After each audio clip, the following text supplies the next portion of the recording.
14 বছরের ছোট সপ্তর্ষিকে বিয়ে করেন সোহিনী। সুখের দাম্পত্য হওয়া সত্ত্বেও কেন মা হলেন না অভিনেত্রী? এই মুহূর্তে বাংলা থিয়েটার ও সিনেমা জগতের অন্যতম পরিচিত অভিনেত্রী সোহিনী সেনগুপ্ত এবং তার স্বামী অভিনেতা সপ্তর্ষি মৌলিক সমাজের বাঁকা নজরকে উপেক্ষা করে বয়সে 14 বছরের ছোট পাত্রকে বিয়ে করেন তিনি।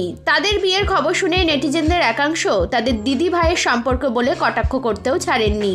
অনেকেই বলেছিলেন বেশি দিন টিকবে না এই অসম বিয়ে, কিন্তু তারা প্রমাণ করেছেন যে মানসিক মিল আর পারস্পরিক শ্রদ্ধাই তাদের সম্পর্কের মূল ভিত্তি। তবে যে প্রশ্নটি সবচেয়ে বেশি তাড়া করে বেড়ায় সোহিনীকে তা হলো বিয়ের এত বছর হয়ে গেলেও কেন মা হলেন না তিনি।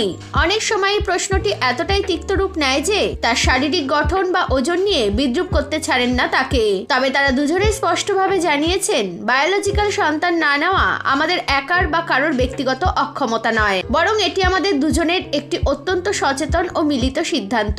জীবনকে উপভোগ করার জন্য বা নিজেদের সম্পূর্ণ ভাবার জন্য আমাদের কোনো তৃতীয় সত্তার প্রয়োজন বোধ হয়নি।